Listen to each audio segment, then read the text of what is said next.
अस्सलाम वालेकुम dear students, कैसे हैं आप सब लोग। Welcome to the Base academy.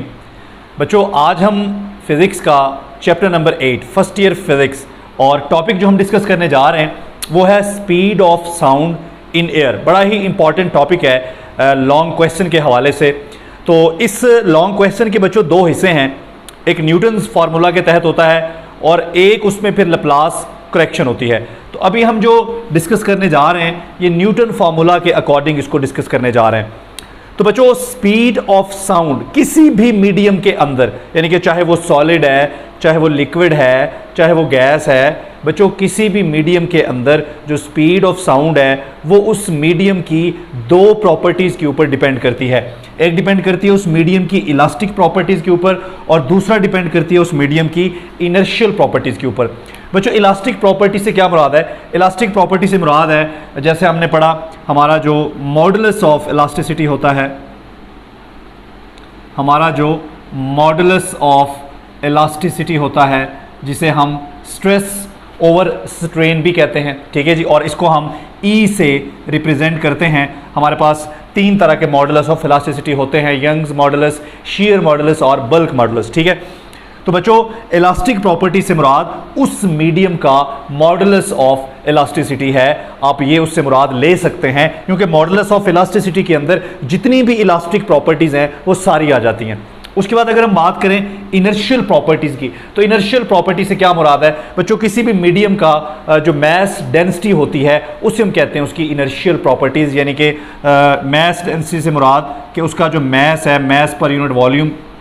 तो इनर्शियल प्रॉपर्टी से हम ये मुराद लेते हैं, ठीक है। तो अगर हम ये दोनों वैल्यूज़ यहाँ पर पुट करें तो हमारे पास जो स्पीड ऑफ साउंड बनती है, स्पीड ऑफ साउंड बच्चों बनती है, इलास्टिक प्रॉपर्टीज़ को हम रिप्रेजेंट कर सकते हैं with the help of elastic modulus of elasticity, और जो हमारी इनर्शियल प्रॉपर्टीज़ हैं उसको हम रिप्रेजेंट कर सकते हैं with the help of mass density. बच्चों, अब अक्सर ये क्वेश्चन आता है कि जी सॉलिड में स्पीड ऑफ साउंड क्या है, गैसेस में क्या है, लिक्विड में क्या है। याद रखें, आपने जब भी कंपेयर करना है मुख्तलिफ मीडियम के अंदर स्पीड ऑफ साउंड को, तो आपने इस खाली डेंसिटी की बुनियाद पे आपने कंपेयर नहीं करना कि डेंसिटी ज़्यादा है या डेंसिटी कम है। आपने इस पूरे फैक्टर को लेना है। ये जो ई बाय रो है, यानी कि किसी भी मीडियम के अंदर जब स्पीड ऑफ साउंड का तयन किया जाएगा तो उस मीडियम की इलास्टिक प्रॉपर्टीज को भी देखा जाएगा और इनर्शियल प्रॉपर्टीज को भी देखा जाएगा, और इन दोनों क्वांटिटीज की जो रेशो है, यानी कि ई बाय रो की जो रेशो है, ठीक है, सॉलिड में, या ई बाय रो की जो रेशो है हमारे पास लिक्विड्स में, और इसी तरह से ई बाय रो की जो रेशो है हमारे पास गैसेस में, ठीक है बच्चों। तो जब भी आप कंपेयर करेंगे आप ये देखेंगे कि जो ई बाय रो है, ई बाय रो की वैल्यू क्या निकलती है। फर्ज कर लें मैं बात कर लेता हूं सॉलिड्स की। बच्चों, आपको पता है जो सॉलिड्स होते हैं, सॉलिड्स के अंदर एटम्स एक दूसरे के करीब करीब होते हैं। सॉलिड की जो इलास्टिक प्रॉपर्टीज हैं वो बहुत ज़्यादा हैं एज कंपेयर टू लिक्विड और गैस। ज़्यादा से मुराद कि solids are more elastic, solids ज़्यादा इलास्टिक होते हैं as compare to liquids and gases, क्योंकि सॉलिड्स के अंदर जो एटम्स हैं वो करीब करीब होते हैं, इसलिए कोई भी जो डिस्टर्बेंस है उसको आसानी से वो आगे शेयर कर सकते हैं। तो ई की वैल्यू सॉलिड्स के लिए बहुत ज़्यादा होती है, इसलिए जब भी आप इन तीनों मीडियम के लिए इस फैक्टर को कंपेयर करेंगे तो ई बाय रो की जो वैल्यू है सॉलिड के लिए बच्चों ये सबसे ज़्यादा आती है, ठीक है जी। इसका मतलब है कि ई बाय रो की जो वैल्यू है ये सॉलिड के लिए सबसे ज़्यादा है, इसलिए सॉलिड में स्पीड ऑफ साउंड सबसे ज़्यादा होगी, उससे कम लिक्विड में होगी और सबसे कम गैसेस में होगी, क्योंकि गैसेस के अंदर जो ई बाय रो है इस फैक्टर की वैल्यू बाकी दोनों मीडियम्स के मुकाबले में बहुत ही कम होगी, ठीक है बच्चों। तो इस तरह से आपने भी कंपैरिजन करना है। अब हम चलते हैं न्यूटन्स फार्मूला। न्यूटन का क्या कॉन्सेप्ट था बच्चों? जैसा कि आपको पता है कि साउंड वेव्स जो हैं they are compressional waves, they are longitudinal waves. तो इसके अंदर दो चीज़ें होती हैं, एक तो हमारे पास कंप्रेशंस होते हैं बच्चों। कंप्रेशंस वो पॉइंट्स होते हैं, वो हिस्से होते हैं वेव्स के जहाँ पर पार्टिकल क्राउडेड हुए होते हैं, करीब करीब होते हैं, और रेयर फैक्शन वो हिस्से होते हैं वेव के जहाँ पर मीडियम के जो पार्टिकल्स हैं बच्चों, उनके दरमियान जो डिस्टेंस है वो क्या होता है, ज़्यादा होता है। अब न्यूटन का ये मानना था कि कंप्रेशन के दौरान हमारा जो मीडियम है, ये सिस्टम है, ये अपनी सराउंडिंग से एनर्जी गेन करता है, जिसके नतीजे में टेम्परेचर जो है वो इंक्रीज हो जाता है हमारे मीडियम का। अगर आप मीडियम यहाँ पर एयर ले रहे हैं, हम एयर में बात कर रहे हैं ना, तो मीडियम यहाँ पर एयर ले लें, तो एयर का जो टेम्परेचर है ड्यूरिंग कंप्रेशन वो इंक्रीज होता है। इसका मतलब है कि ड्यूरिंग कंप्रेशन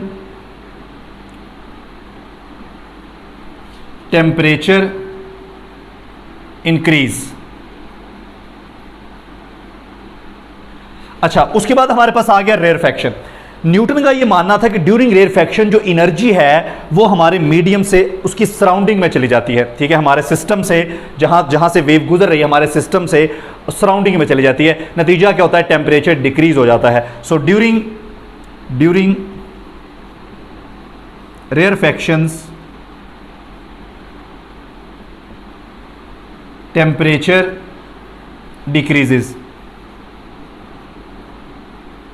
बच्चों अब देखें, एक ही पल्स के अंदर टेम्परेचर इंक्रीज भी हो रहा है और डिक्रीज भी हो रहा है। इसका मतलब है कि जो नेट इफेक्ट है वो क्या होगा, जीरो होगा। तो न्यूटन के मुताबिक ये जो प्रोसेस है, इस प्रोसेस के दौरान जो टेम्परेचर में नेट चेंज है बच्चों, वो नेट चेंज किसके बराबर है, वो नेट चेंज जीरो के बराबर है, ठीक है। इसका मतलब हुआ कि ये एक आइसोथर्मल प्रोसेस है। न्यूटन के मुताबिक ये एक आइसोथर्मल प्रोसेस है और इस प्रोसेस के अंदर हम क्या अप्लाई करेंगे, हम अप्लाई करेंगे बॉयल्स लॉ। बॉयल्स लॉ के मुताबिक प्रेशर और वॉल्यूम का जो प्रोडक्ट है वो कांस्टेंट रहता है। बच्चों जब कंप्रेशन आता है तो प्रेशर इंक्रीज होता है।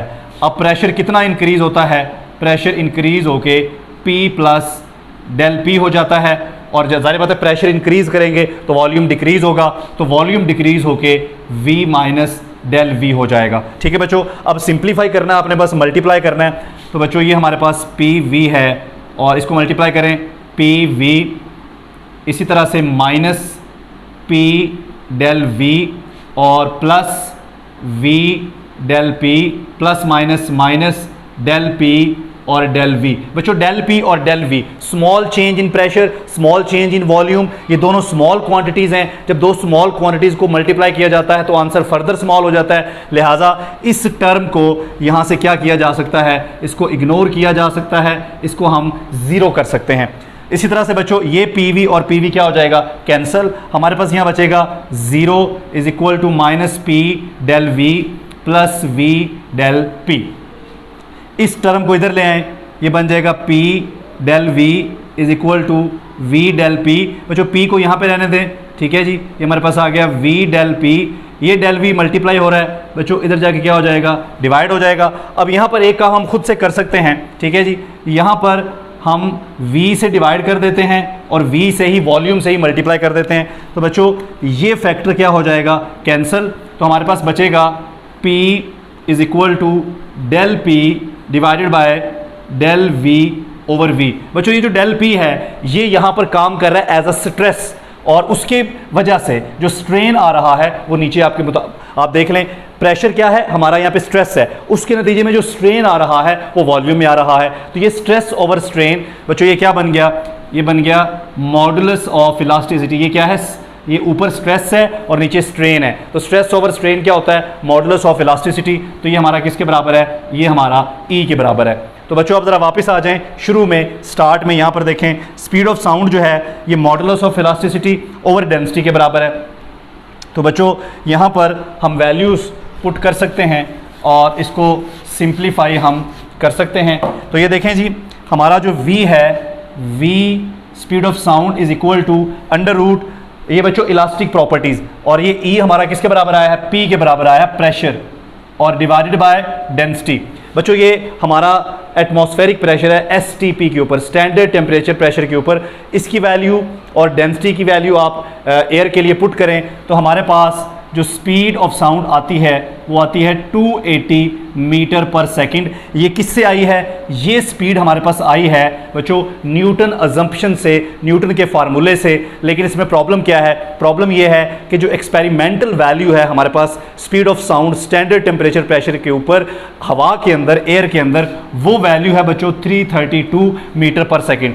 तो कितना एरर आया है इस वैल्यू में और इस वैल्यू में, इस एरर को भी हम कैलकुलेट कर सकते हैं। तो परसेंटेज एरर निकालने का हमारे पास फार्मूला क्या है बच्चों? परसेंटेज एरर निकालने का फार्मूला है हमारी जो एक्चुअल वैल्यू, जो एक्सपेरिमेंटल वैल्यू है उसमें से हम माइनस करेंगे हमारी जो मेजर्ड वैल्यू आई है और डिवाइडेड बाय 332 मल्टीप्लाई कर दें 100% के साथ, तो बच्चों आंसर आएगा 16%। बच्चों ये अगर कोई 1-2% एरर होता तो इसको इग्नोर किया जा सकता था, ये तो बहुत ज़्यादा एरर है, 16% एरर है। इसका मतलब है कि देयर इज़ सम फ्लॉज, कोई ना कोई गड़बड़ है न्यूटन की अजम्पशन में, और वो गड़बड़ यही थी कि उसने एयर का मूव करना हवा में, उसको उसने आइसोथर्मल प्रोसेस कंसिडर करके बॉयल्स लॉ अप्लाई किया, तो रिजल्ट ठीक नहीं आ रहे। इसकी करेक्शन की क्या उसका नाम है, लप्लास ने। तो लप्लास ने इस एरर को करेक्ट किया। तो इंशाल्लाह नेक्स्ट लेक्चर में देखेंगे कि इस एरर को कैसे रिमूव किया गया। तो मिलते हैं नेक्स्ट लेक्चर में। थैंक यू, अल्लाह हाफ़िज़।